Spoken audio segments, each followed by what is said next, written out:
Buenos días a todos y bienvenidos a todos. Y muchas gracias a todos los que nos acompañan hoy en esta mesa redonda y en esta conversación sobre cómo generar confianza entre los ciudadanos y las instituciones públicas en situaciones de emergencia, visto desde la perspectiva y desde las lecciones aprendidas en América Latina en el marco de esta crisis que hoy enfrentamos todos, no solo en la región, pero a nivel global. Y en estos momentos solo darles la bienvenida a todos y presentar a Marta Lagos, fundadora y directora del Latinobarómetro, que va a va a participar de la mesa redonda y va a facilitar el intercambio entre todos los que nos están acompañando hoy. Y bueno, le doy la palabra a Marta y después nos volvemos a conectar y a comentar. Muchas gracias. Bienvenidos.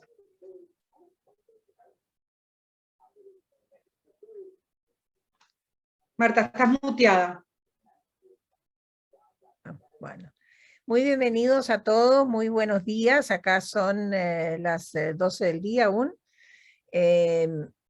Muchas gracias al Club de Madrid por esta interesante invitación. Tenemos un panel absolutamente extraordinario para tratar el tema anunciado. Y muchas gracias por el honor de poder participar hoy día en la tarde, ¿no? En la tarde de ustedes, en la mañana nuestra.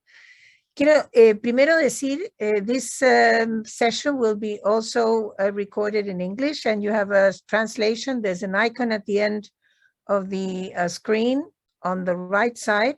You can pinch it to have the session in English. There's simultaneous translation.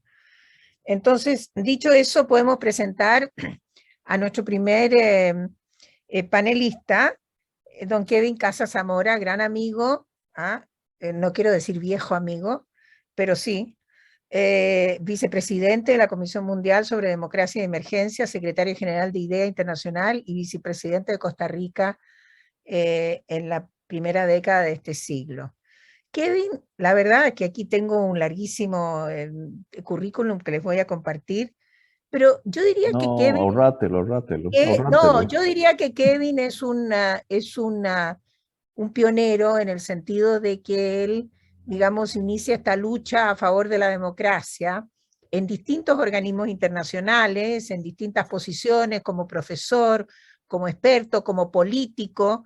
Tiene estas dos elementos el académico y el político, del que habla Max Weber, y como tal, digamos, aterriza en IDEA Internacional, que yo creo que es la única institución en el mundo que se dedica a la defensa de la democracia como una exclusividad.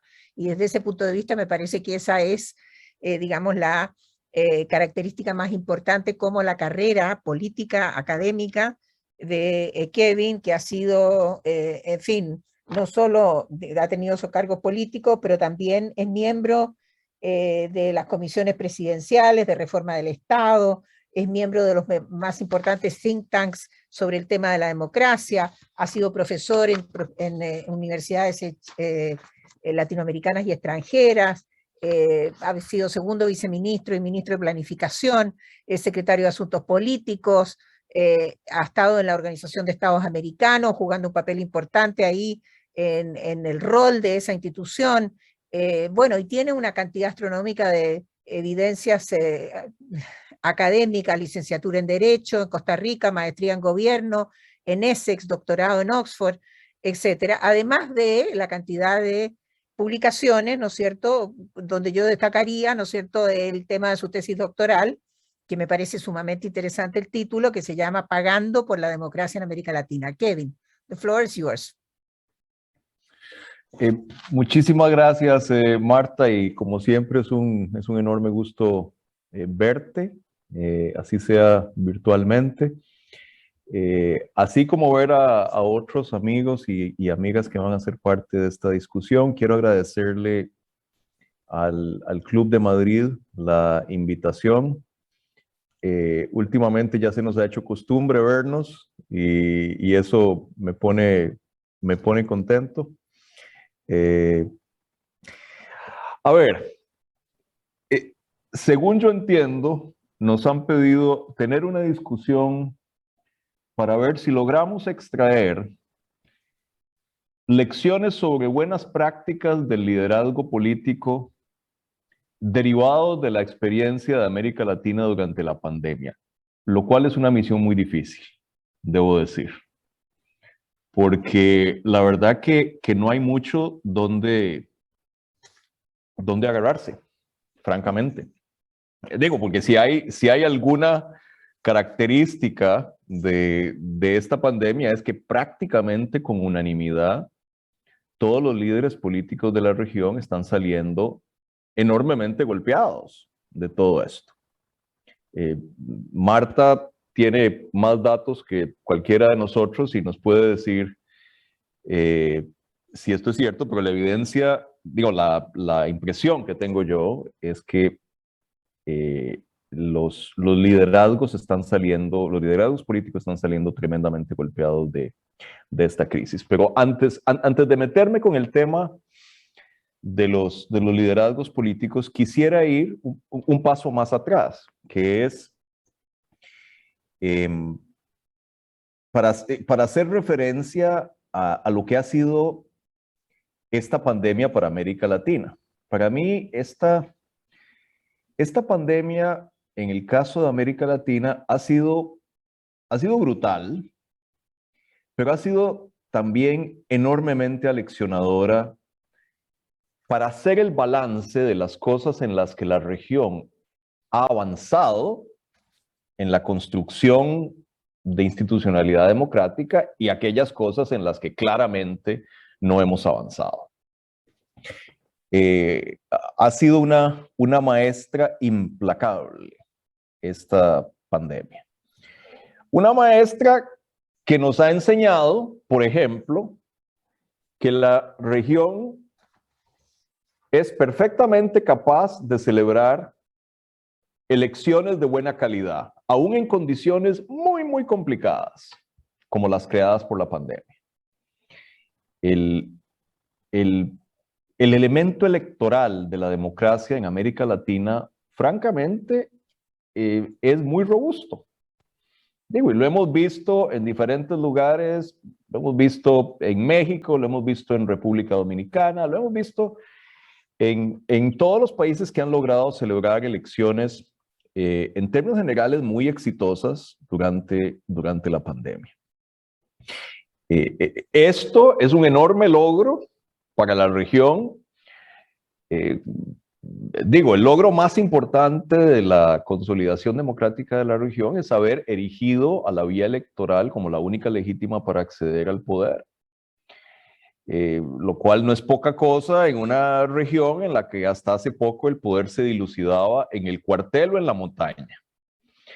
Ya eso no es así. El fraude descarado y descarnado es una cosa más bien exótica en América Latina. Hay casos, pero cada vez son más escasos. Al mismo tiempo, la pandemia ha demostrado todas aquellas cosas en las que no hemos avanzado. No hemos avanzado en la construcción de estados que sean capaces de proveer bienes y servicios públicos de calidad en la forma que es necesario en un contexto de crisis. Y aquí, por ejemplo, digo, no es casual que América Latina tenga, no he visto la última cifra, pero debe tener fácilmente, bueno, hasta hace poco era una tercera parte de las muertes a nivel mundial por COVID, pese a que tiene un 8% de la población mundial. Ahora eso ha bajado, pero digo, tendremos una cuarta parte de las muertes de COVID en el mundo con un 8% de la población mundial. Eso no es casual. Eso es un reflejo de la fragilidad de la infraestructura sanitaria en la región.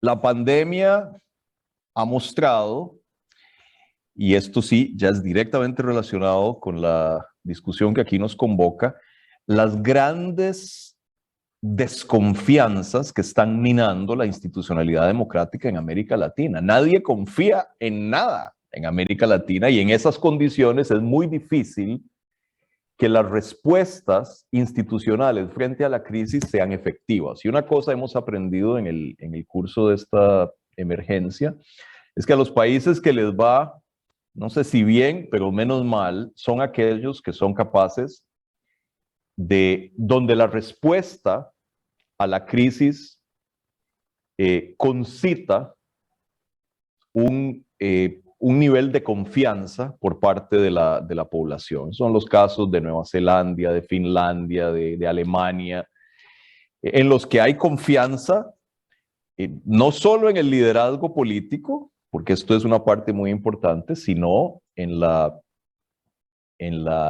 eficacia de las instituciones para enfrentarse a situaciones de emergencia. En el caso de América Latina, eso no ha sido el caso.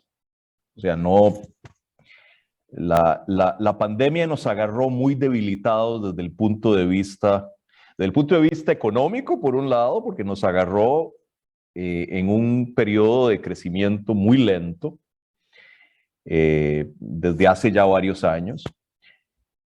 Nos agarró con estados muy endeudados en términos generales. O sea, al iniciar la pandemia, la deuda pública en promedio en América Latina andaba casi por el 70% del Producto Interno Bruto, ahora anda arriba del 80 y tantos %. Y nos agarró muy debilitados políticamente, nos agarró con sistemas políticos sumamente polarizados, con sistemas de partidos tremendamente fragmentados, con una situación en la que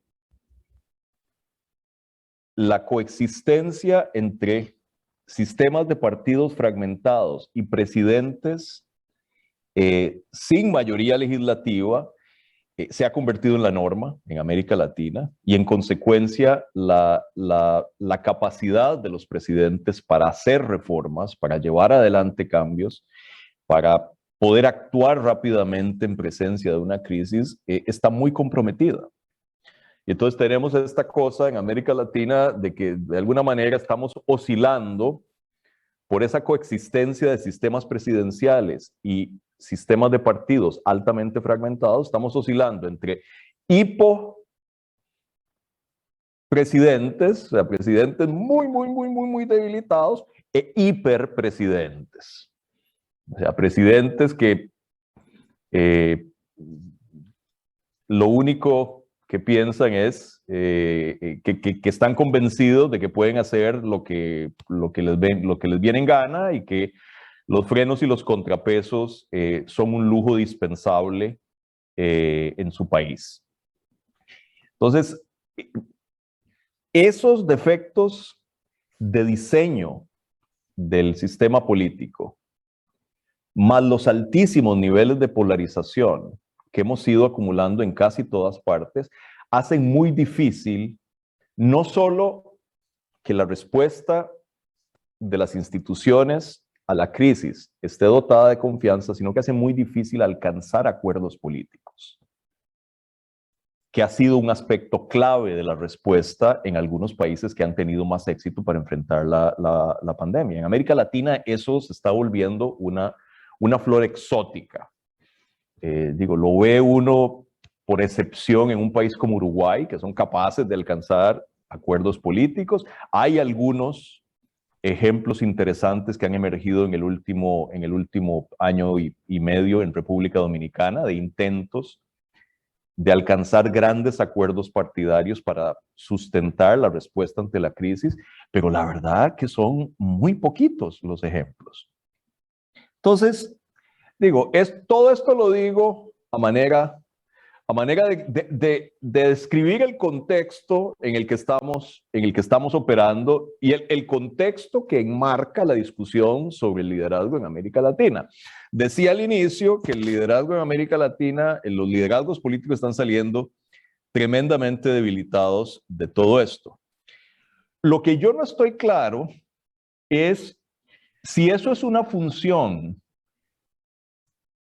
de su conducta durante la crisis, o es una función simple del enojo acumulado por todas las cosas que esta pandemia está revelando.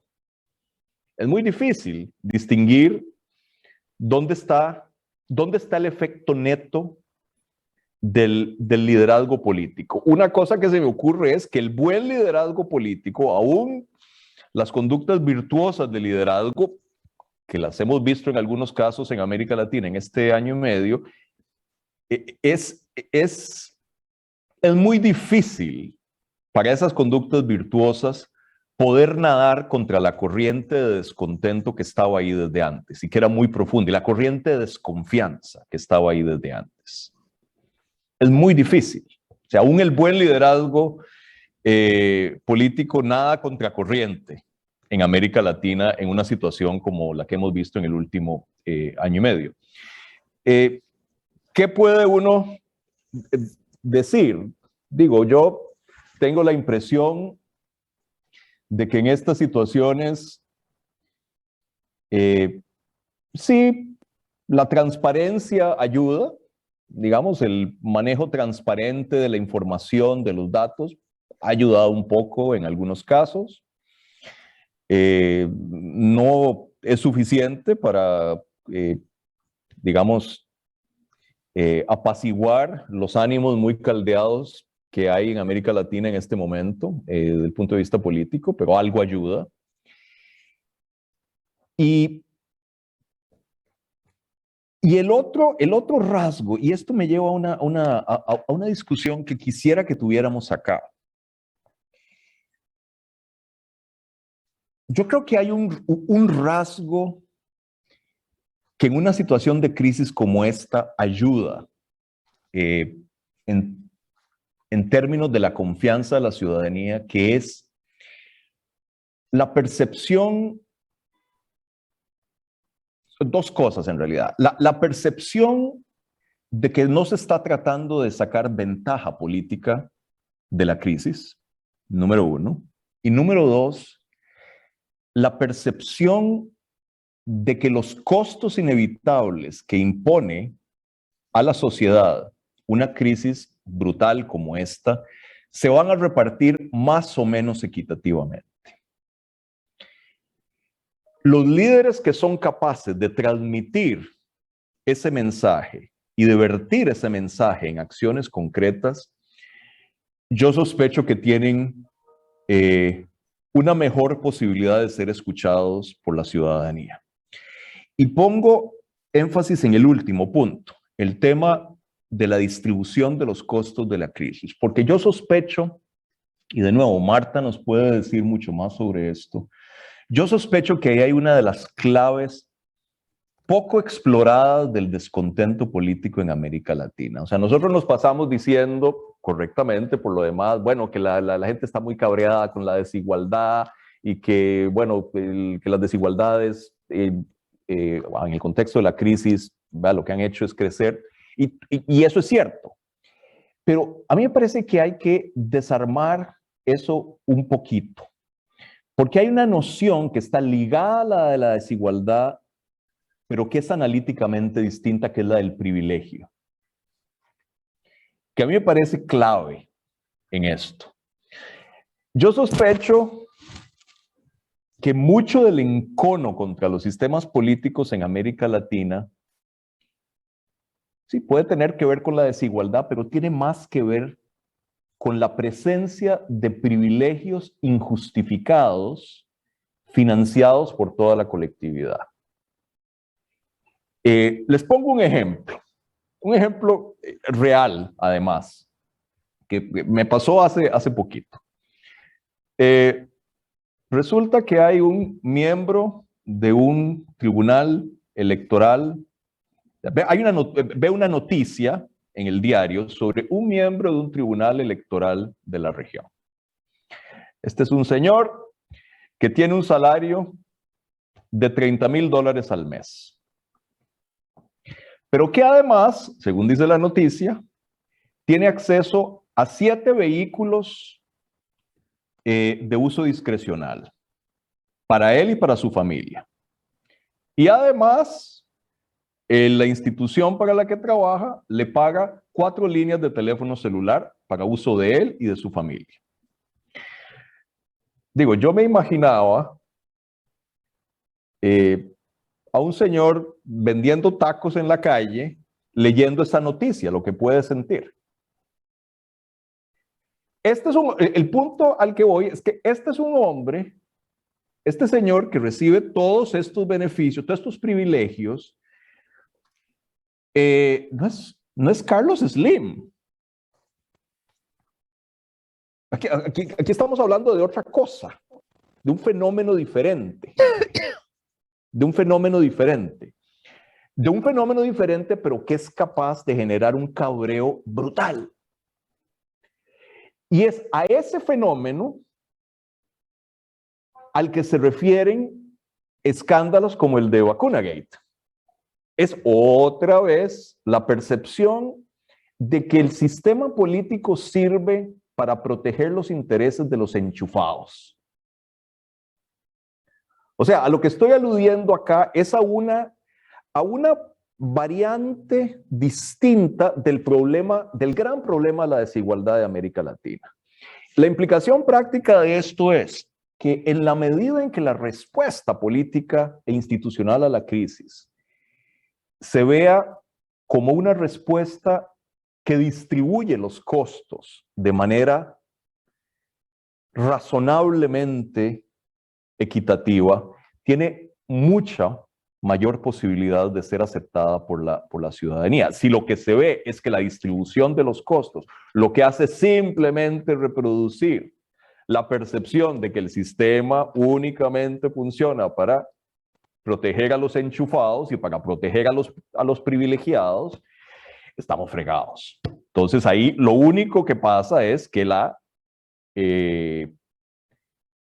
reacción de la ciudadanía es cada vez más adversa y la crisis, lejos de tender un puente de confianza entre la ciudadanía y las instituciones y el sistema político, lo que hace es dinamitar cualquier puente que exista aún más, pulverizarlo. Entonces, miren, lo dejo ahí porque sospecho que otra gente tiene un montón de cosas inteligentes que decir, pero Miguel, finalizo diciendo que la verdad, de lo que yo puedo ver, el resultado neto en términos de lecciones positivas de ejercicio del liderazgo político en América Latina, esta pandemia nos ha dado muy pocas, hasta donde yo puedo ver. Y creo que merece la pena discutir hasta qué punto el cabreo que estamos viendo es una función de la mala calidad del liderazgo político en el curso de esta pandemia o es una función de cosas mucho más profundas frente a las cuales aún el liderazgo de buena calidad se ve superado frente a los factores estructurales de descontento que esta pandemia ha revelado en la región. Muchas gracias.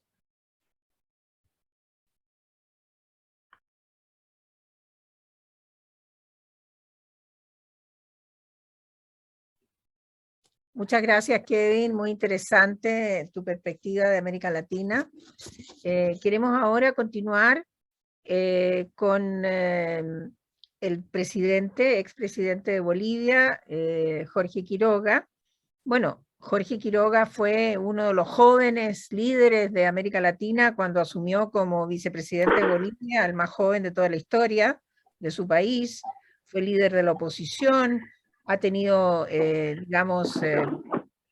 tareas también académicas, estuvo en la Woodrow Wilson, fue ministro de Finanzas, viceministro de Planificación, es decir, una larguísima carrera política, pero también se ha desempeñado en el sector privado en numerosos cargos que le dan, ¿no es cierto?, esta visión doble, ¿no es cierto?, de la política y el sector público, sector privado, y bueno, y nos permite oír sus contribuciones a este tema.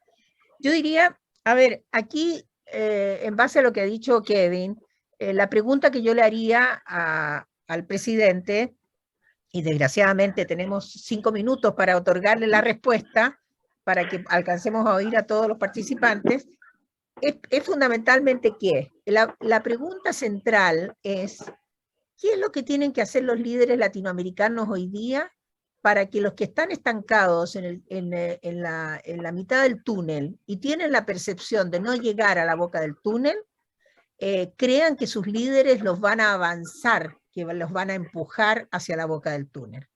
Esa es la pregunta del millón, ¿no es cierto? El conjunto de elementos que mencionó Kevin, y yo diría el tema de la confianza, 3 elementos que aparecen muy fuertemente en la discusión, que son cómo la confianza es, digamos, la anticipación, es la capacidad de un ciudadano de anticipar, que sabe que va a llegar a una ventanilla y le van a entregar lo que necesita, que sabe que el Estado va a responder. La transparencia, es decir, no tener la sospecha del privilegio, como decía Kevin, y finalmente la autenticidad, es decir, la verdad, no la mitad de la verdad. Entonces, te dejo esas interrogantes, a ver si nos puedes iluminar con tu gran trayectoria. Muchas gracias. Adelante, Jorge, 5 minutos. Gracias, gracias a Marta, gracias a Club de Madrid, gracias a Kevin, todos los panelistas. Marta, una vez al año, el Economist, como ayer, nos muestra en tu Latino Barómetro la desconfianza o las dificultades que enfrenta la democracia y las hemos vuelto a constatar. Es claramente producto de una pandemia que nos ha golpeado muy duramente. Tenemos poblaciones jóvenes, vastos sectores informales y la respuesta ha generado enormes dificultades.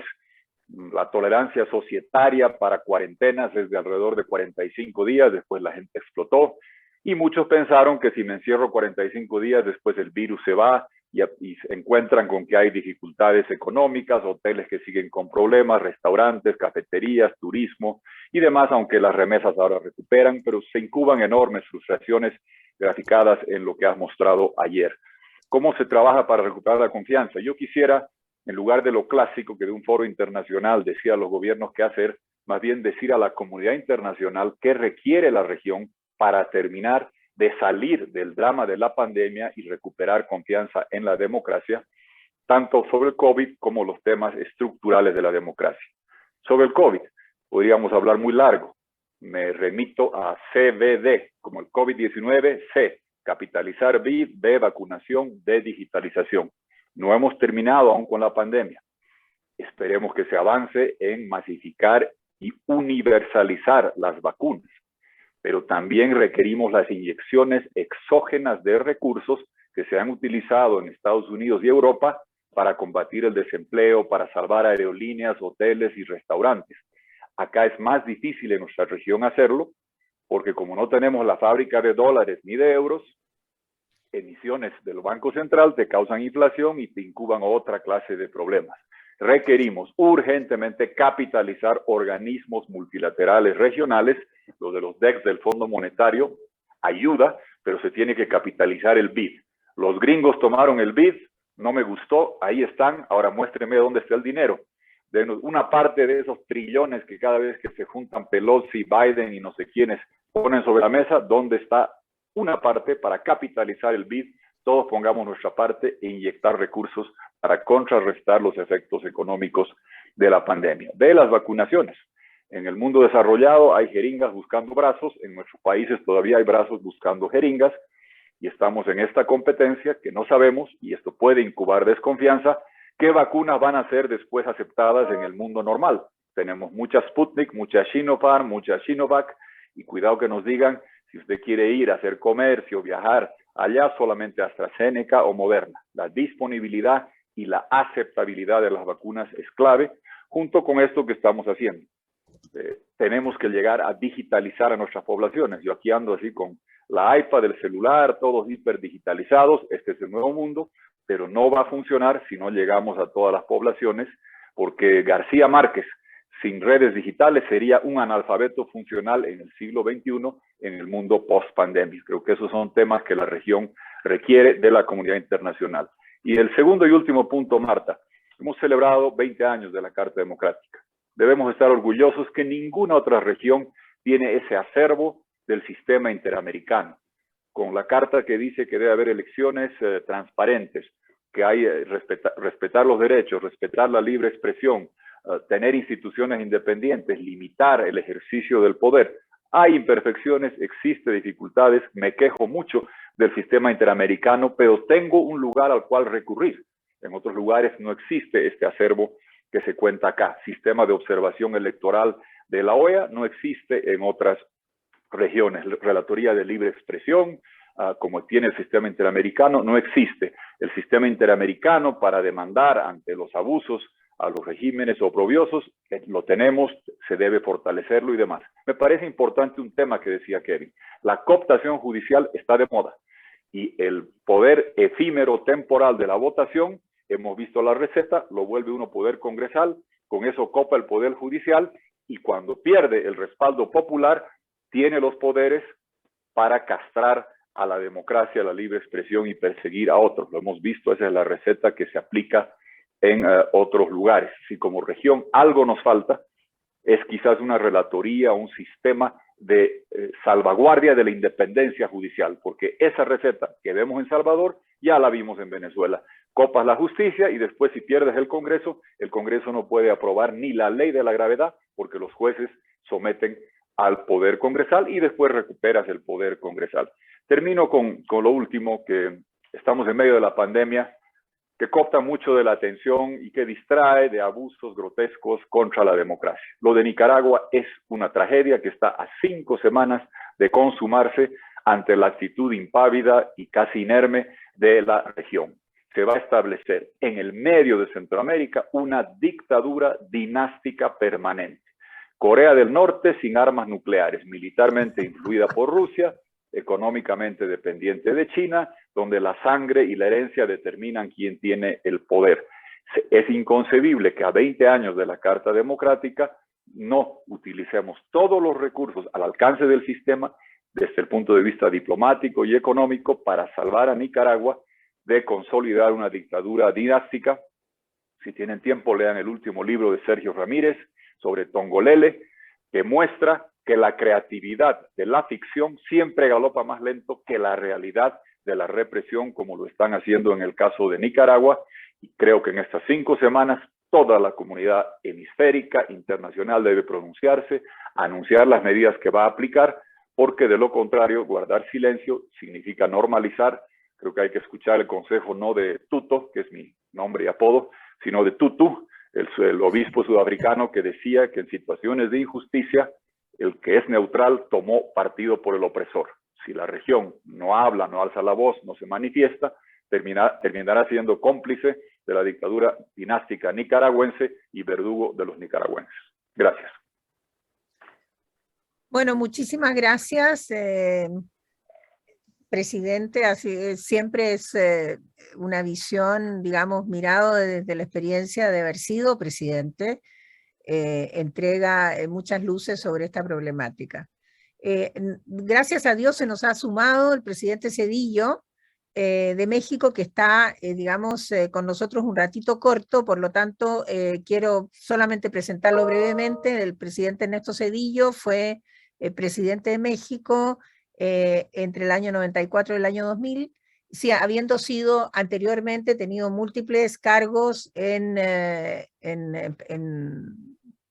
presidencias anteriores, fue secretario de Educación Pública y secretario de Programación y Presupuesto, por allá por el año 88 ya. Por lo tanto, aquí tenemos otro político que se incorporó a la política de manera muy joven.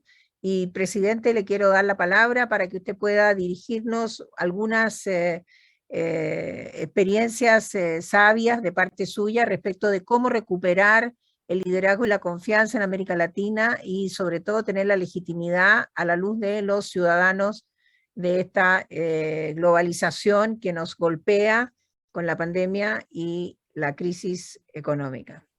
Adelante, presidente. Gracias, Marta, gracias a los amigos del Club de Madrid, y me da gusto ver a algunos amigos en pantalla y amigas. Bueno, miren, comienzo con decir, bueno, ¿cómo recuperar? Creo que antes de plantear eso, tenemos que reflexionar sobre algunos puntos que se sugieren de manera, digamos, cuidadosa en los términos de referencia de esta mesa redonda, pero que desde mi punto de vista son muy importantes.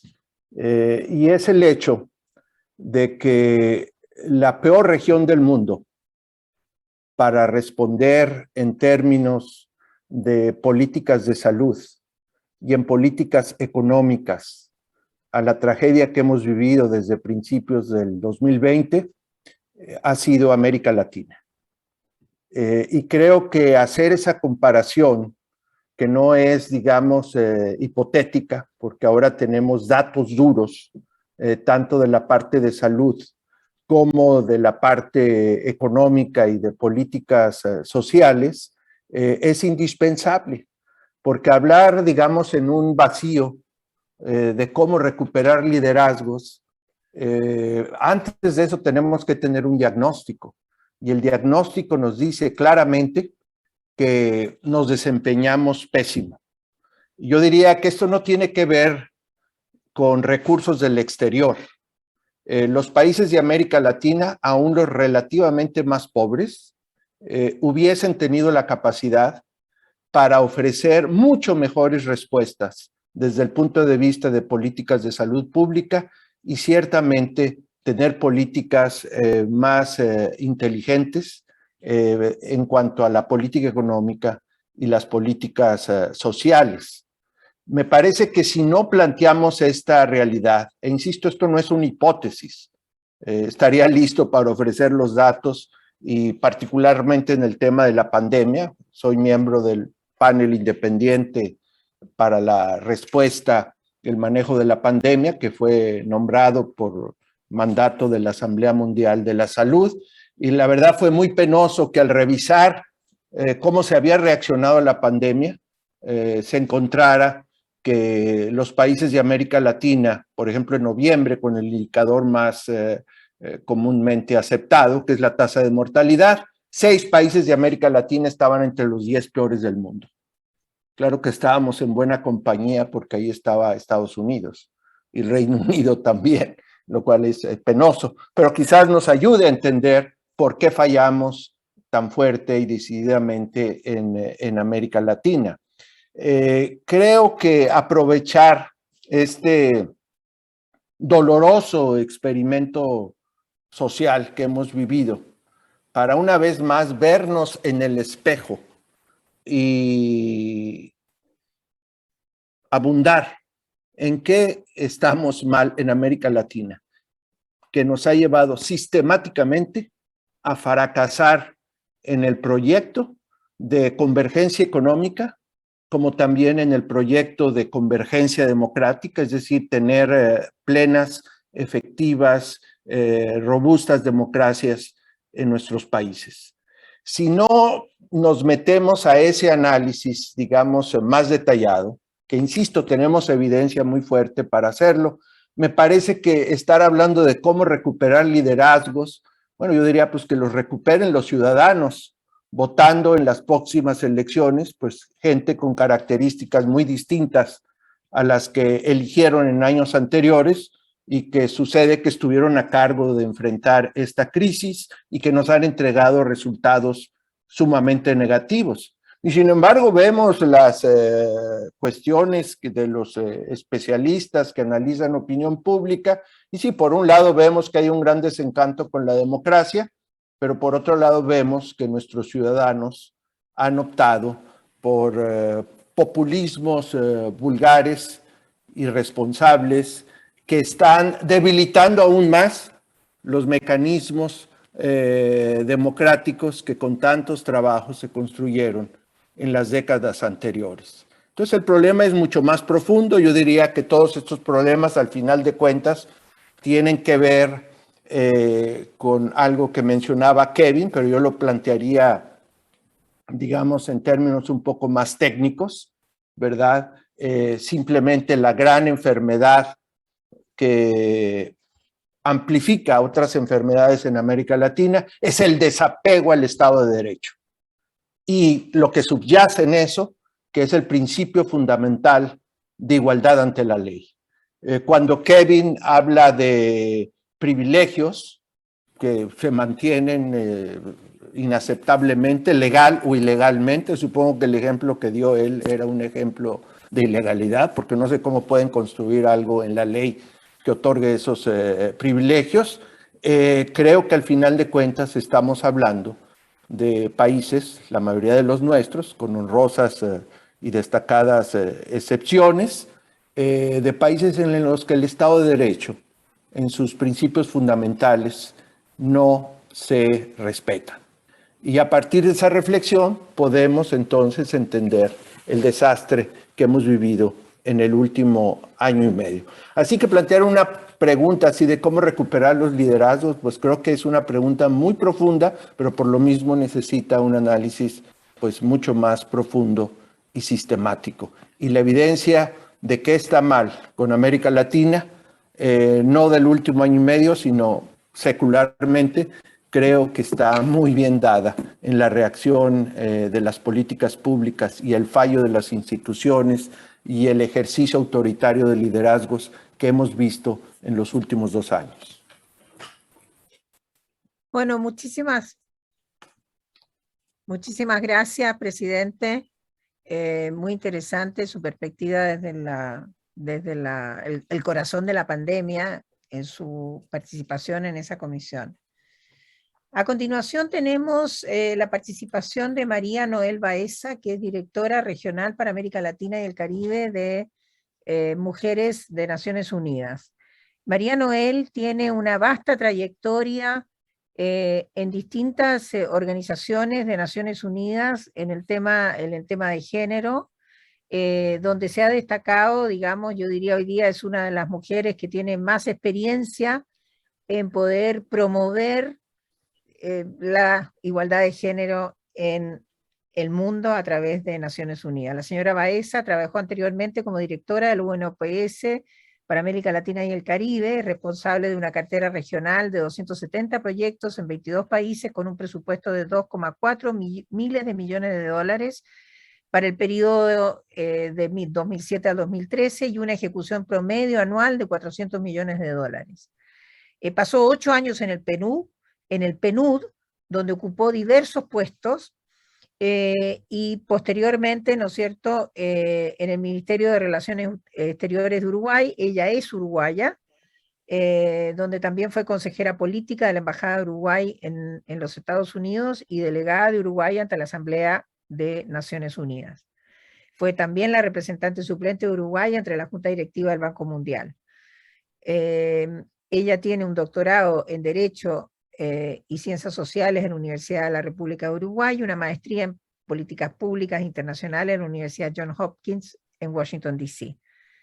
María Noel, la pregunta para ti, que ya sabemos que tenemos que producir liderazgo, es ¿cómo producimos confianza? ¿Qué es lo que tienen que hacer hoy día las mujeres, el mundo, en responderle a las mujeres para poder producir más confianza para ayudar a avanzar hacia el desarrollo? Tienes la palabra, 5 minutos. Muchísimas gracias, Marta. Un placer estar con ustedes en este evento tan importante. Quiero agradecer al Club de Madrid y muy especialmente a María Elena Agüero. Y para mí es un gran honor estar con 2 expresidentes tan destacados como el presidente Quiroga y el presidente Zedillo, y por supuesto con mi amigo Kevin, que tenemos varias cosas haciendo juntos en nuestra región, justamente para ampliar esos liderazgos, porque nosotros no creemos en la reconstrucción del liderazgo, sino que creemos en la reconstrucción de espacios que permitan a liderazgos alternativos, como los liderazgos de mujeres, poder actuar en política. Lamentablemente en esta región no tenemos una sola presidenta mujer. Tenemos la primera ministra de Barbados, que es espectacular, la verdad que vale por muchos hombres, y no tenemos ese énfasis en esa paridad que debería de ser el norte para probar otras cosas. Como lo decía Kevin, donde se trató mejor la pandemia, donde se generó más confianza con las ciudadanías, han sido en países liderados por mujeres, como Nueva Zelanda, Noruega, Finlandia, Alemania. ¿Y qué es lo que refiere ese liderazgo de mujeres? Esa generación de confianza, esa quizás empatía diversa, ese traer a la ciencia a la política, para luego la política tomar en cuenta la ciencia en las soluciones pandémicas y también las soluciones para mantener un crecimiento económico y no caer más allá en esta crisis terrible que azota a nuestra región. Nosotros creemos muy firmemente que es necesario llegar a la paridad. Hemos probado varias veces con cuotas que lamentablemente no han dado los resultados que necesitamos. Solo con liderazgos paritarios vamos a poder tener una agenda legislativa inclusiva, modelos roles para seguir formando líderes mujeres que crean que siendo mujer se puede llegar, porque hoy en día nadie lo cree, porque no se llega. Y segundo, esa transversalización de lo que es la agenda que tiene que ver con las mujeres. Y esa salir del partido político de uno para ir más allá y formar esas instancias que tenemos en casi toda la región de lo que son los grupos parlamentarios de género para mover la agenda de la mujer. La pandemia dejó en evidencia algo muy claro. El cuidado es algo importante.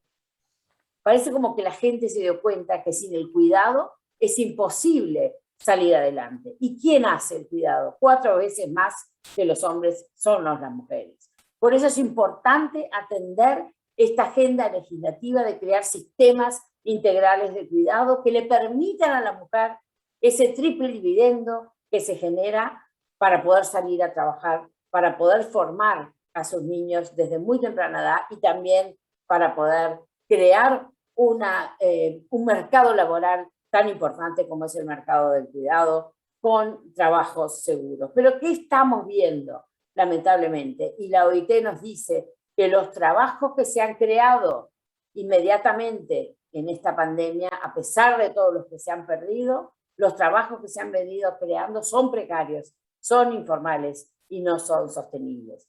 Y las mujeres no están, porque las mujeres se están cuidando. Y mientras no podamos resolver estos temas, va a ser muy difícil la participación política de las mujeres. También quiero decir, por último, que nosotros tenemos siempre 4 recomendaciones de políticas públicas para la participación de la mujer. Primero, la disponibilidad de datos, porque muchas veces asusta pensar que solo el 15% de las mujeres acceden a ser alcaldes en nuestra región. Quiere decir que el 85% de los alcaldes de nuestra región son hombres. No estamos avanzando ni siquiera en la política local. Segundo, el 75% de los parlamentos en nuestra región siguen siendo integrados por hombres. Y como les decía antes, no tenemos ninguna mujer presidenta en nuestra región. Esta realidad hay que cambiarla. Somos el 50% de la población. Somos agentes de cambio, agentes de transformación, que obviamente ejercemos un liderazgo distinto, y lo ha demostrado las mujeres que han liderado la pandemia en los países mencionados. La inclusión paritaria de las mujeres en toda su diversidad tiene que estar en la toma de decisiones. Y lo que hemos visto, las políticas públicas que se han tomado en esta pandemia no han tomado en cuenta a las mujeres ni a sus liderazgos. Entonces, algunas de las herramientas que se han tomado no han llegado a las mujeres y por ende tenemos toda una población mucho más frustrada, mucho más incomprendida y mucho más inatendida. Y por último, los mecanismos de financiamiento para esa participación de la mujer todavía no están. Todavía tenemos partidos tradicionales que privilegian el financiamiento a los hombres antes que las mujeres. Y como hablaba Kevin, nosotros creemos, junto con la CEPAL, y lo ha dicho muchas veces doña Alicia Bárcena, la cultura del privilegio la tenemos que acabar. Es una herencia de nuestros vestigios coloniales que naturaliza la desigualdad y la discriminación, y también las jerarquías sociales, y también la deliberación política, y también el acceso a la justicia. Por eso tenemos que combatir la cultura de privilegios. Y fíjense que América Latina tiene una evasión fiscal del 6% del Producto Bruto. lo que equivale a 335.000 millones de dólares. ¿Qué tanto podemos hacer con eso para avanzar en salud, para invertir en tecnología, para invertir en innovación, y no lo estamos haciendo por esa cultura de privilegio que evade y no paga impuestos? Nosotros queremos decirles entonces, piensen en clave de mujer, piensen en clave de inclusión para que una democracia sea mucho más perfecta, mucho más participativa y que responda a las necesidades de la población. Muchas gracias. Muchísimas gracias, María Noel. Muy interesante, y por supuesto se recuerda el libro de Pippa Norris, en que dice que las sociedades más democráticas del planeta son aquellas que han incorporado a la mujer. Así que sin la mujer no llegamos. Bueno, a continuación le toca hablar a mi querido amigo Luis Yáñez, que nos conocemos hace mucho tiempo desde nuestra participación en la CEPAL, con Latino Barómetro. La CEPAL fue durante mucho tiempo sede del Consejo Asesor de Latino Barómetro. Luis es abogado y licenciado en Ciencias Jurídicas de la Pontificia Universidad Católica de Chile. Tiene estudios de posgrado en Relaciones Internacionales y un diplomado en especialización en Relaciones Internacionales en el Instituto de Estudios Internacionales de la Universidad de Chile. El 1 de julio del 2011 asumió como oficial a cargo de la Secretaría de la Comisión de la CEPAL, y el 1 de noviembre del año 2020 como secretario de la Comisión Económica para América Latina y el Caribe. La CEPAL nos ha entregado el marco, digamos, nos entrega a la región en su desempeño económico y social, y nos permite así evaluarla. Desde ese punto de vista, le quiero hacer una de las preguntas a Luis, una pregunta bien fácil. ¿Cómo pueden los líderes políticos aprovechar la crisis y las lecciones aprendidas para garantizar el funcionamiento de la democracia en situaciones de emergencia? Gracias, Marta. Buenos días. Adelante, Luis. Tienes sus 5 minutos. Cómo no, muchas gracias. Buenos días. Gracias, Marta. Buenos días, buenas tardes. Saludo al presidente Zedillo, al presidente Quiroga, a Kevin, a María Noel y a los que nos acompañan. Excusar a la secretaria ejecutiva de la CEPAL, que debería haber estado acá, pero bueno, por razones de agenda no pudo, y me encomendó a mí esta tarea, que termina siendo un honor, ¿no?, compartir este panel con ustedes. Sobre la pregunta, nada muy simple, ¿no? Compleja.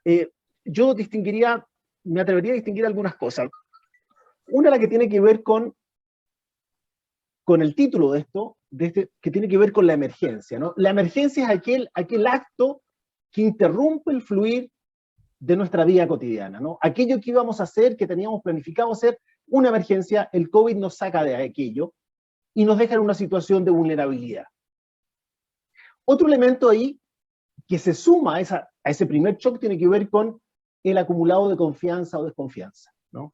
Desconfianza que termina siendo un estado de ánimo individual, que se suma a un estado de ánimo colectivo, que de algún modo termina, uno diría, limitando, cerrando el marco de posibilidades que tiene un colectivo, una sociedad, un individuo, ¿no? En la medida en que yo no tengo confianza, mi espacio de desenvolvimiento es menor, ¿no? Y ahí se instala otro problema detrás, que tiene que ver con el miedo, con la frustración y finalmente con la rabia, ¿no? Todo aquello lo hemos podido ver, Marta lo tiene revisado y recontra rechequeado en el Latino Barómetro, ¿no? Esta desafectación, este cimento de la sociedad que es la confianza, se ha ido perdiendo por una acumulación de situaciones que han ido defraudando una y otra vez nuestro espacio de relación, nuestra capacidad de tener acciones recíprocas, nuestra relación con el vecino, con la comunidad, con la autoridad y en definitiva con el sistema político. Pero muy bien, como decía Kevin, sostenemos porfiadamente que el mecanismo institucional electoral sigue siendo la fórmula. El caso de Chile, su estallido social, con el plebiscito y la Convención Constituyente lo demuestran. Se ha instalado una preferencia por la institucionalidad. Ahora, ¿cómo la habitamos? ¿Y qué hacen los liderazgos? Ahí es lo fundamental. De ahí viene la conversación sobre el liderazgo, que creo que es una conversación muy importante, y que hay que ver el liderazgo desde un nuevo punto de vista, no un liderazgo como una posición uno diría aritmética, geométrica, ¿no? De una persona, hombre o mujer, siempre es mejor mujer, lo hemos probado, que está arriba de un lugar, entregándole al resto su marco interpretativo de la realidad, su visión económica, su visión social, su visión de la solución de los problemas. Tal vez habría que concebir el liderazgo como se está viendo en la juventud, en la sociedad civil, en otros lugares, como aquel actor, actriz que genera conversaciones, ¿no? Que desata coordinaciones de acciones que permiten modificar esas trayectorias individuales que se ven de algún modo complejizadas. Entonces, un liderazgo que se hace cargo, por ejemplo, de aquello que no conoce. Muchos presidentes nuestros al inicio dijeron, nosotros sabemos de qué se trata, sabemos a dónde vamos, lo vamos a resolver de esta manera, el tema del COVID, ¿no? Y estamos preparados. Y no era tan así. Y científicamente había dudas y se sabía que no era así. Entonces también es importante entender la comunidad y escucharla, un liderazgo que escucha a la comunidad y que permita también conocer la profundidad de la presión, de la crisis que se está viviendo, ¿no? Capacidad de escucha, por lo tanto. Y una capacidad de escucha que implica que esa escucha impacta a quien está escuchando. No sirve de nada hacer estas grandes audiencias en las cuales los líderes formales van, escuchan, pero salen exactamente igual de cómo ingresaron a esa reunión, ¿no? Tienen que modificarse las trayectorias. Y ahí el COVID ha generado esta posibilidad, ¿no? Hay límites presupuestarios, hay límites de conocimiento, hay falta de coordinación de acciones, las discusiones que todos vimos entre municipio y poder central, perspectivas distintas, los alcaldes diciendo, nosotros conocemos lo que pasa en nuestro territorio, y el poder central no escuchando aquello, o escuchándolo de una manera distinta, diciendo, no, la solución ya la traigo, ya la vi, ya la conozco, la voy a imponer. Eso del alcalde, ¿no? Del territorio, se desagrega al interior de ese territorio, ¿no? Juntas de vecinos, comunidades. Entonces, el liderazgo debería, de algún modo, adquirir nuevas habilidades, ¿no? Y más que instalarse en alguien que va a influir y que va a aplicar un poder, legítimo, por cierto, estamos hablando de liderazgo, ¿no? Va a generar conversaciones que permitan mover trayectorias hacia resultados socialmente aceptables en ese marco de la sociedad. El COVID nos genera esta oportunidad, nos genera esta capacidad, nos ha mostrado esa vulnerabilidad y a partir de ahí es posible, creo yo, recuperar la confianza. Todos ustedes sabrán mucho mejor que yo el largo camino que requiere la recuperación de esa confianza, ¿no? Acciones recíprocas que tengan resultado positivo y que la gente vea y reconozca como valorable socialmente. Va a ser una construcción de años, ¿no?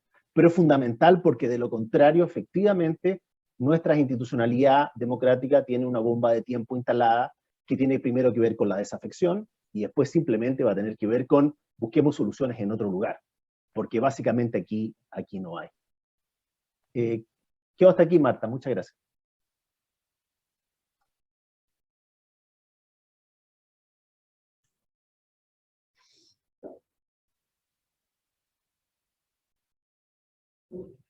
Me parece que no se oyó. Muchísimas gracias, Luis. Muy directo, muy concreto tus respuestas a las preguntas que andamos buscando. Continúa Ruth Diamín, profesora de Ciencia Política de la Universidad Torcuato Di Tella y asesora del Club de Madrid. Ruth tiene una larguísima, extensa trayectoria académica, se graduó en la Universidad de Buenos Aires como socióloga, se recibió en el 90 con una maestría en Ciencias Sociales en la Facultad Latinoamericana de Ciencias Sociales Flaxo, tiene un doctorado en la Autónoma de Barcelona, fue profesora de Torcuato Di Tella, profesora visitante de la Universidad de Columbia, tiene numerosos premios y becas, se desempeñó como consultora en la Fundación Arias, fue miembro de la Junta Consultiva en Asuntos de Desarme del Secretario General de la ONU entre el año 13 y el 16, miembro del Instituto Auschwitz para la Paz y la Reconciliación, se especializó en relaciones cívico-militares y cuestiones de defensa de la paz y la democracia, y tiene numerosos libros, de los cuales sus últimos son Latin American Leaders, Sin Gloria, La política de defensa en la Argentina democrática del año 2014 y Democratizar a los políticos, un estudio sobre líderes latinoamericanos. Te pregunto, Ruth, sobre el tema del liderazgo. Aquí hay un tema que tiene que ver con esta cosa de las protestas, ¿no es cierto? Que los ciudadanos salen a protestar y da la sensación de que son los ciudadanos los que mandan y no los líderes. ¿Cómo se hace para que la gente, existan líderes o personas que puedan conducir a la opinión pública y no al revés, en que los presidentes sigan a la opinión pública? ¿Cómo se produce ese cambio virtuoso? Bueno, gracias Marta. También quiero agradecer al Club de Madrid que me ha dado el privilegio de participar de este panel. O sea, no me especializo en temas de política de opinión pública, pero por ahí me gustaría decir dos cosas que creo que hacen a esta mala relación que de alguna manera uno encuentra entre las respuestas al COVID y los reclamos a la demanda ciudadana. Y lo primero es que, digamos, si hay una evidencia que surge de la pandemia, es la ineficiencia y la inequidad de las políticas públicas. Todos los estados han demostrado tener incapacidad de responder a las demandas de la sociedad y a las necesidades que tiene el Estado Nacional. Y no es solamente una cuestión de mala gestión, sino de una ausencia de criterio de servicio público. Los funcionarios de distintos niveles en toda América Latina no se sienten servidores públicos y por lo tanto no están dispuestos a responder, y ahí un poco me sumo a lo que decía Kevin, que también lo repitió ahora el profesor Yáñez, la idea de los privilegios. O sea, cuando la sociedad ve una distancia entre su situación personal y comunitaria y el rol que cumplen los funcionarios públicos, que yo diría no se vincula tanto a la característica de un líder, sino a la disfuncionalidad del Estado.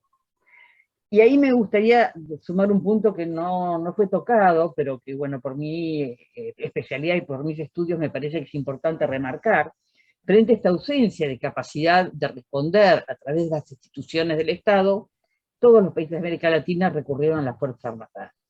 Y las Fuerzas Armadas se juntaron a restricciones a la libertad que impusieron los gobiernos, de alguna manera también forzando una situación que no es normal en una democracia. Digo, yo coincido con lo que decía Kevin y que después también lo tomó los dos presidentes, Quiroga y Zedillo, en que estamos en una situación mejor en cuanto a la defensa de la democracia. Ya no hay, como en otros tiempos, una situación en donde frente a una traba, a una polarización, a un cuestionamiento, se responde a través de un golpe de Estado, pero la verdad es que los estamentos militares han logrado reinsertarse intensa y extensivamente en el Estado y en la sociedad, y que además se han empoderado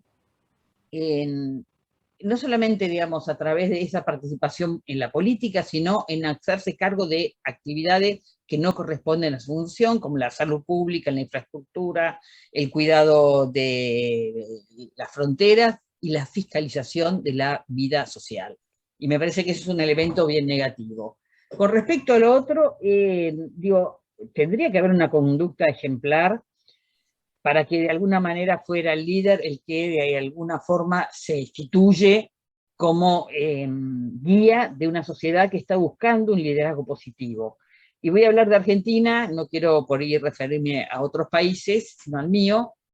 Digo, nosotros tuvimos un presidente, el presidente Fernández, que decepcionó fuertemente a la ciudadanía, no solamente porque digamos, mostró los privilegios, lo que nosotros consideramos o conocimos como los vacunatorios VIP, o sea, las primeras vacunas que llegaron fueron para los amigos del poder, una situación también que de alguna manera lo castigó fuertemente al presidente y al grupo político al que pertenece, que fue una fiesta de cumpleaños hecha por la pareja del presidente, cuando todo el mundo debía de alguna manera aceptar las regulaciones que el propio presidente había instituido, pero sobre todo un tema de falta de confianza cuando él, sistemáticamente, en las presentaciones que hacían para contar el proceso de seguimiento de la pandemia, daba datos falsos. O sea, esa falta de verosimilitud, o de verdad, como uno quiera llamarlo, limó muchísimo la desconfianza y la posibilidad de emerger como un contenedor de la sociedad. Y creo que acá ya se dijo en otras oportunidades, digo, yo me acuerdo en mi época de estudiante universitaria, los líderes políticos de la universidad eran los más destacados y los más estudiosos, y los que tenían un discurso que de alguna manera guiaba al resto de los estudiantes a aceptar una opción política u otra. Hoy los presidentes en su gran mayoría realmente no son líderes en el sentido de unificar, de crear consenso, de mostrar verdades que puedan de alguna manera seguir a la sociedad, sino que hay neoclientelismo, neopatrimonialismo y manipulación. Bueno, yo con esto dejaría por ahora. Gracias. Bueno, muchísimas gracias. Muy concreta también tu aporte. Continuamos entonces con Lía Ceballos. Aquí tenemos un representante de la juventud. Ceballos es parlamentaria nacional, joven, 19, del año 19, representando a Lima, provincias del programa parlamentario joven del Congreso de la República de Perú. Ella es secretaria general de Ashanti Perú, Red Peruana de Jóvenes Afrodescendientes. Es licenciada en Psicología con interés social comunitario y miembro de Jóvenes para la Salud de la Organización Panamericana de la Salud y miembro del Comité Asesor de la Juventud Afrodescendiente UNFPA. Participa de diversos espacios a nivel nacional e internacional, abordando temas de juventudes, género, salud, participación política y social. Bueno, Lía, la pregunta es, ¿cómo ven la generación tuya la posibilidad? La pregunta es, ¿existe de parte de la generación de ustedes la expectativa de que los liderazgos de las élites futuras y presentes de América Latina puedan efectivamente producirse los cambios que aquí se han mencionado en este panel? Wow, qué pregunta. En principio, agradecer al Club de Madrid la invitación, agradecer también el trabajo que viene realizando como aliado estratégico con Ashanti Perú para poder impulsar agendas inclusivas a favor de la población afrodescendiente aquí en el país, en el Perú.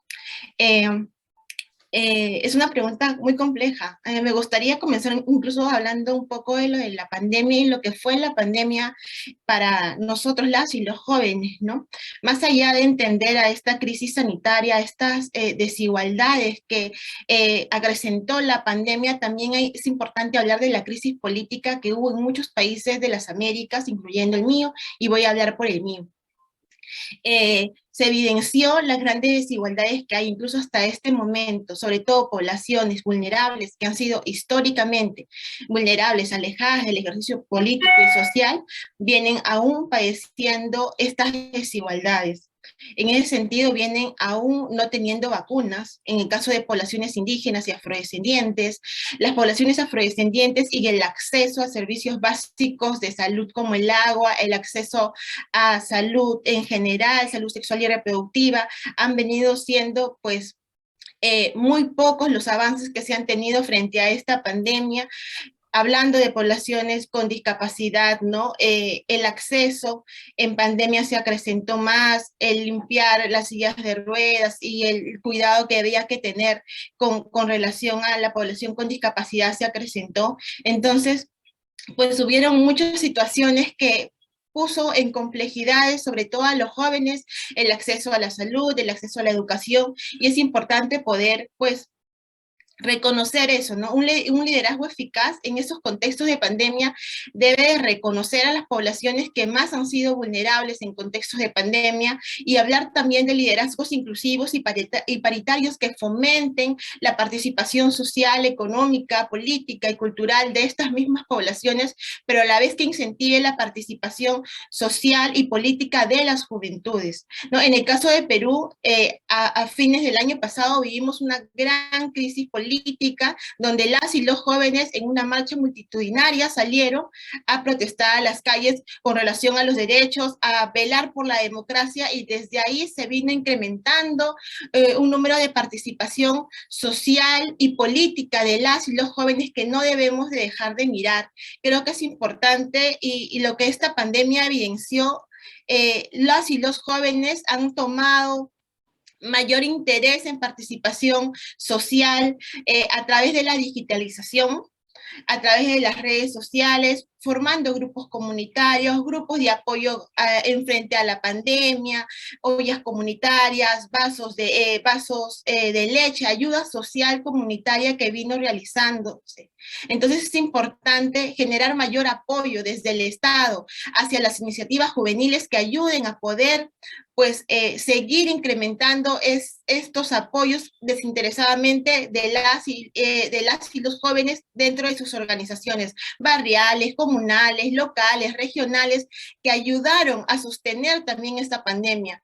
Es importante hablar de la economía del cuidado, de la protección de la colectividad y del desarrollo comunitario que las y los jóvenes han venido impulsando desde inicios de la pandemia hasta el día de hoy. Por ello, consideramos fundamental mejorar la participación social, política de las y los jóvenes, pero que los estados de los países escuchen las necesidades, escuchen también estas nuevas miradas, perspectivas que tenemos con relación incluso a nuestros derechos, ¿no? A nuestros derechos sexuales y reproductivos, derecho a la salud, derecho a la educación, que pues han venido de esta manera viéndose afectadas en contextos de la pandemia por falta de tecnología, por falta de apoyo en aparatos tecnológicos que no llegan a las comunidades. Si una comunidad no tiene agua, no tiene luz y por el Estado recibe una tablet, no podría hacer nada sin la tablet si es que no hay luz. Entonces es importante recoger primero estas necesidades que tienen las poblaciones, las comunidades, que el Estado brinde desde esas necesidades los servicios para que así poder continuar con sus estudios, para poder continuar con el desarrollo social, con el desarrollo educativo de las y los jóvenes, ¿no? Entonces yo me quedaría por ahí. Bueno, muchísimas gracias. Muy interesante poder ver la participación de una persona que está, digamos, como decimos en Chile, con las patitas en el barro, ¿no? Ahí donde se producen las cosas.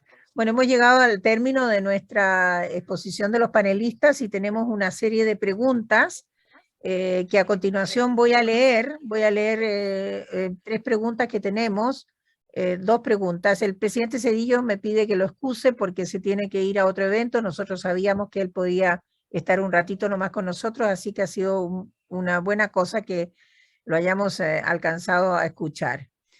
Bueno, la primera pregunta va dirigida a Kevin Casas y se trata de una persona que dice, bueno, ¿de qué forma se podría convencer a estas élites o privilegiados, entre comillas, para que asuman parte del riesgo?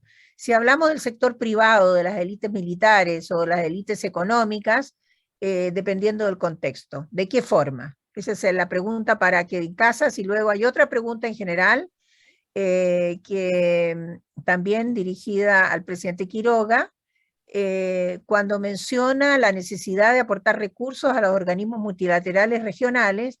Me gustaría preguntarles a los panelistas qué otra medida consideran que podría ser necesaria para que la región pueda estar mejor preparada para la próxima crisis.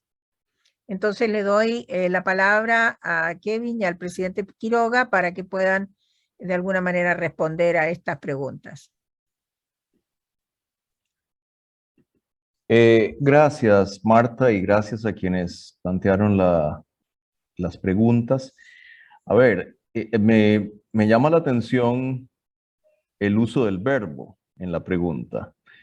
¿Cómo se puede convencer a esas élites para que, bueno, más o menos para que renuncien a sus privilegios? No, eso no funciona así. Digo, a mí me parece que si uno ve un caso como el de Chile, en el que, por cierto, este tema de los privilegios legalmente constituidos me da la impresión de que tuvo mucha importancia en las protestas del 2019. Porque es de eso que estamos hablando. El presidente Zedillo hacía el comentario que no estaba seguro si yo me estaba refiriendo a privilegios legalmente constituidos o ilegales. No, el caso que yo describí es un caso de privilegios que están en la letra de la ley. O sea, este señor no estaba haciendo nada en la ilegalidad. Y es eso lo extraordinario, precisamente. O sea, cuando la ley se convierte no en un instrumento de igualdad, que es lo que se supone que debe ser en una democracia, sino que se convierte en un instrumento para cristalizar de manera ostensible, de manera vulgar en algunos casos, las más horrorosas desigualdades, ¿no?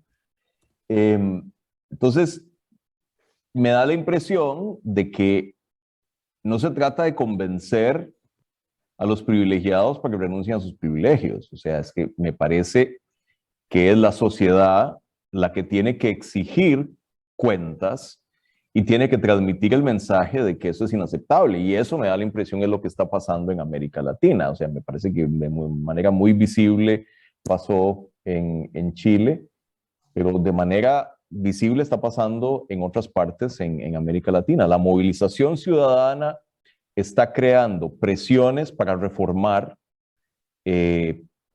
algunas de estas cosas. Y para, digo, les cuento otro ejemplo que tengo fresco. Digo, en mi país, o sea, si hablamos de privilegios legalmente constituidos, Costa Rica, cuando se trata de pensiones, es Grecia.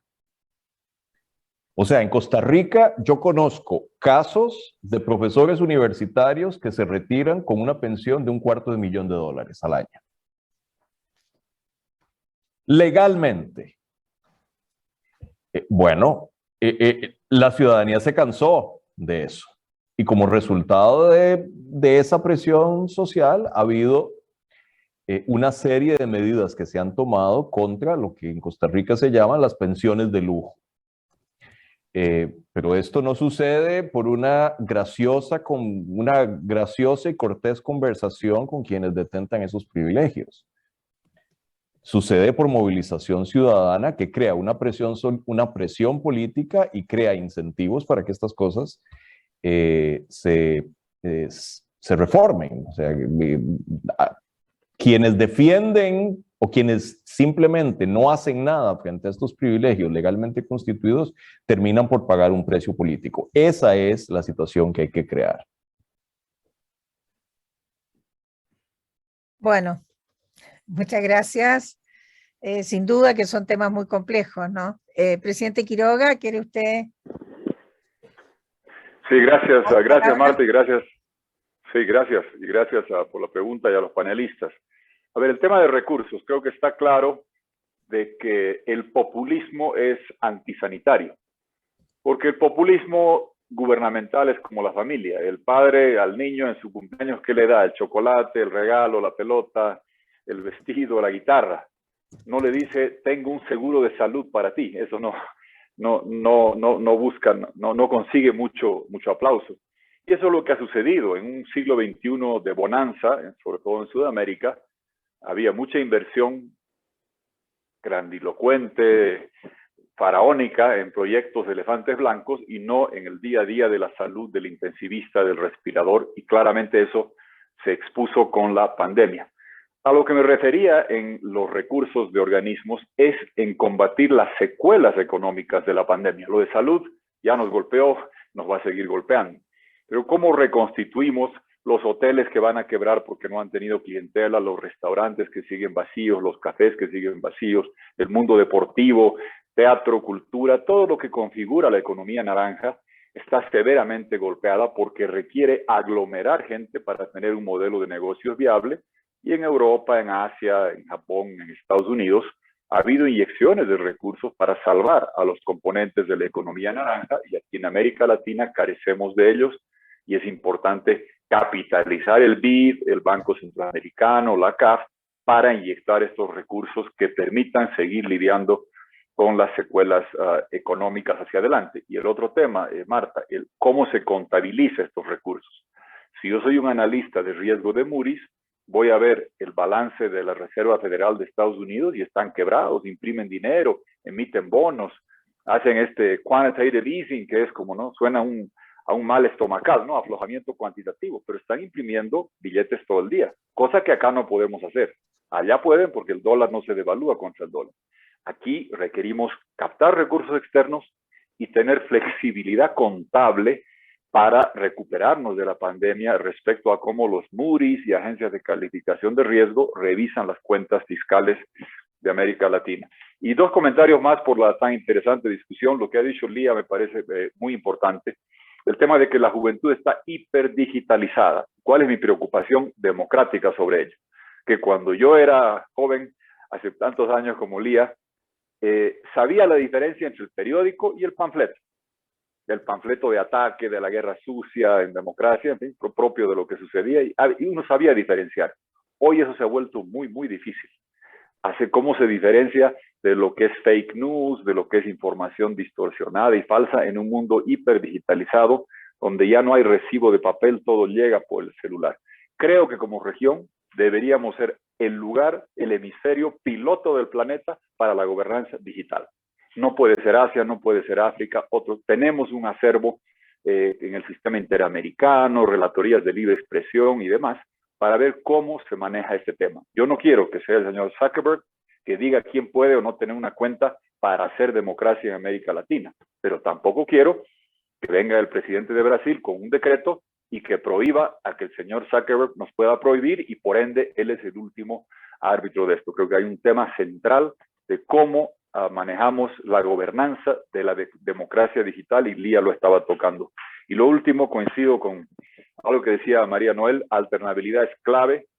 Me atrevo a sugerir un aditamento. Tiene que ser horizontal. Hemos avanzado bastante en tener participación igualitaria en consejos municipales, asambleas regionales, para de arriba abajo tener esa alternabilidad horizontal, pero también alternabilidad vertical. No dejar el mismo personaje enquistado en el poder todo el tiempo. Y tiene razón María Noel, siempre son tiranos, no son tiranas, siempre son dictadores con y lo estamos viendo en los casos de los países conocidos.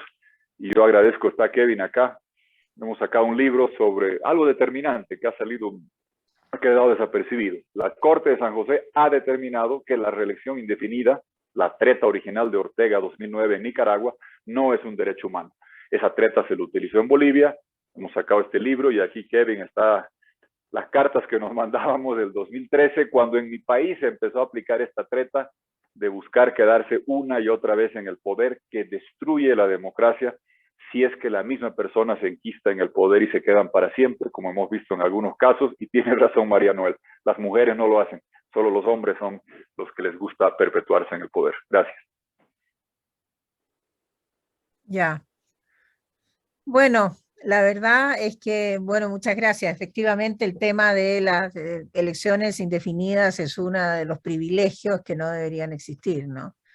Bueno, María Elena me ha pedido que dos tareas bastante complejas que intentaré hacer en una. Una es tratar de sacar los resultados o lo que se ha dicho en este muy interesantísimo panel. Y segundo, comentar un poco lo de los resultados del Latinobarómetro que fueron publicados ayer en una publicación exclusiva del Economist. Bueno, mira, la verdad es que empezando por la intervención de Kevin, que dio como una especie de mapa, ¿no es cierto?, de nuestras deficiencias, he decidido que la próxima vez no voy a hacer el estudio Latinobarómetro, sino que los voy a reunir a ustedes y voy a sacar las conclusiones de ahí. Porque las conclusiones del Latinobarómetro son exactamente iguales a las conclusiones a las cuales han llegado ustedes a lo largo de este panel.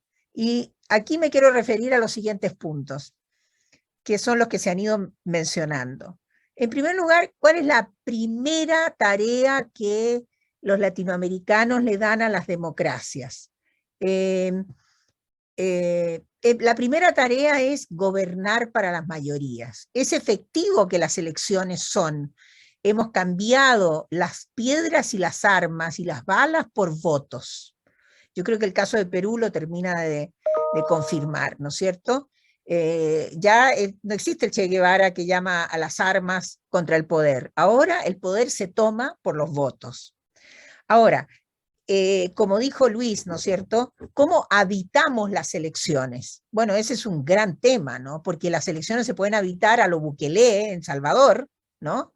Y se pueden habitar con los privilegios exacerbados de querer quedarse, ¿no es cierto?, el error de Morales de querer quedarse una cuarta presidencia, y de qué manera estos presidentes que sí fueron líderes al inicio, como es el caso de Rafael Correa o el propio Evo Morales, ¿no es cierto?, que produjeron cambios constitucionales que fueron positivos para las poblaciones, lo malograron con el uso de privilegios. ¿Cómo desmantelamos los privilegios?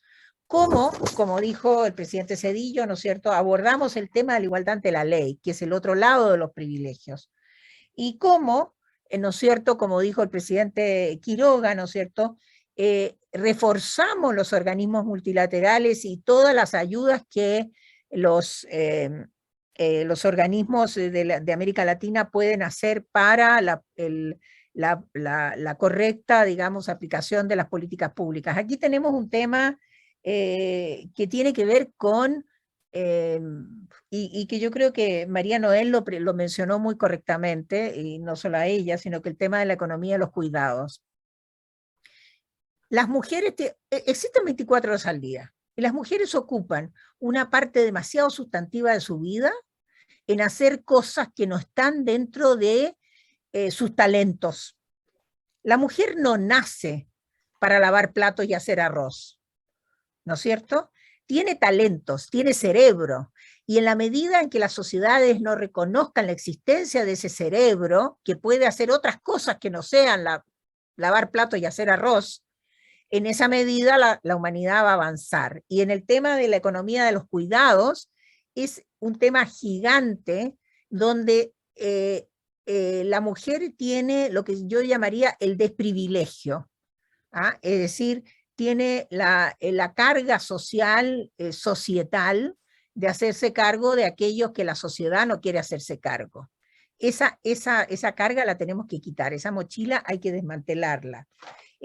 Por otra parte también está, ¿no es cierto?, el tema de la participación de la juventud. No puede ser que el segundo grupo, ¿no es cierto?, ignorado por los sabios que dirigen, sean los jóvenes. Es decir, los jóvenes tienen que tener igualdad de oportunidades. Aquí hay un tema de oportunidades que dice también el Latinobarómetro, donde tenemos ausencia de oportunidades, tenemos ausencia de equidad en acceso a las garantías sociales. No tenemos garantías sociales.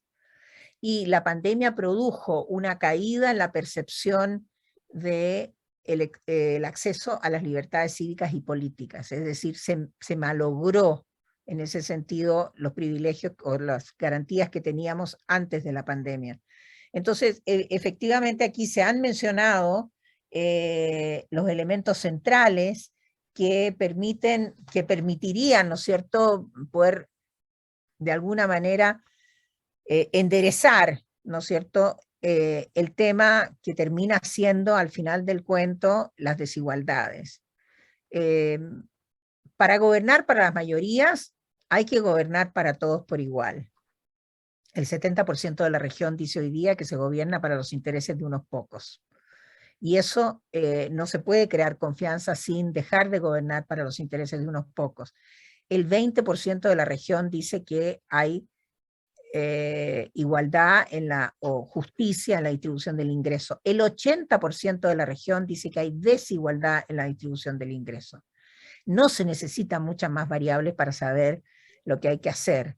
Y yo diría, aquí yo le tiro el bulto a la élite, es decir, aquellas personas que hoy día constituyen las posibilidades de gobierno adentro de los países, en términos parlamentarios como en términos presidenciales, que gobiernen para las mayorías. Eso sería la recomendación de Latinobarómetro para el año 2020. ¿Por qué? Porque el ciudadano Latinobarómetro, el ciudadano de América Latina, hoy día se comporta como un ciudadano de un país desarrollado. Lo que el ciudadano vio en la pandemia, en los estudios cualitativos que nosotros hicimos, no veían las muertes y las caravanas de camiones con cadáveres y el drama, no, ellos lo que veían era, ese país no tiene pobreza, yo quiero vivir en ese país que no tiene pobreza.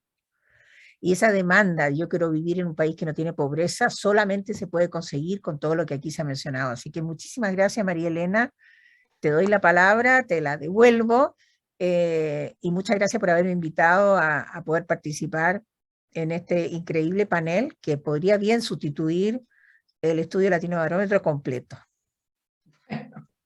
Muchas gracias a ti, Marta, y muchas gracias a todos. Solo señalar que, bueno, creo que hemos visto, aparte de lo que Marta acaba de resumir también y de señalar, que gran parte del desafío está en identificar ese cómo hacer las cosas que hemos señalado que se tienen que hacer. Y es algo que si algo o un poco le podemos agradecer a la pandemia, es que la pandemia sirvió para desenmascarar o para evidenciar y destapar, ¿no? Cosas que sabíamos que estaban, las ha de alguna manera puesto en evidencia mucho más claramente y nos brinda en ese sentido una oportunidad para actuar y para tratar de identificar en conjunto ese cómo. Nosotros desde el Club de Madrid, que como saben todos los que están reunidos hoy aquí, y espero que los que nos escuchen, reunimos a un grupo muy importante de ex jefes de Estado y de Gobierno democráticos de todas partes del mundo, cuya única misión y lo que los une, porque son de muchos colores políticos, por decirlo de alguna manera, y de muchas regiones y con experiencias muy variadas, pero lo que los une es ese respeto a los valores democráticos, a los derechos fundamentales, a los derechos humanos y esa misión y vocación por fomentar esos valores y afianzar esos derechos. Una de las actividades que hemos desarrollado justamente en torno a esto y en la situación actual es establecer esta comisión global que está mirando lo que es las democracias y las emergencias, y cómo esta emergencia y tirando de las experiencias de esta emergencia podemos mejorar nuestras democracias y la resiliencia democrática. Pero también este año en el que cumplimos 20 años como organización, también vamos a abocarnos en nuestro diálogo de políticas anual a una reflexión sobre la democracia, repensando la democracia se llama, y tendrá lugar del 27 al 29 de octubre, también en formato virtual, porque todavía nos es más difícil hacerlo de otra, o casi imposible hacerlo de otra manera. Los invitamos a todos, muchos de ustedes van a estar participando, y como dice Marta, que a lo mejor no tiene que hacer el Latinobarómetro, sino reunirlos a ustedes, pues los convocamos a ustedes también para que vengan y aporten sus ideas y su experiencia a este ejercicio de reflexión sobre la democracia que tendrá lugar en esos días, y en el que trataremos con la experiencia y el conocimiento no solo de nuestros miembros, sino también de muchos otros expertos de distintas partes del mundo, ver cómo podemos definir ese cómo, para actuar, para movilizar las voluntades políticas y para traer ese cambio que queremos y que de alguna manera, por triste que sea, pero de alguna manera la pandemia nos ha permitido ver. Muchísimas gracias.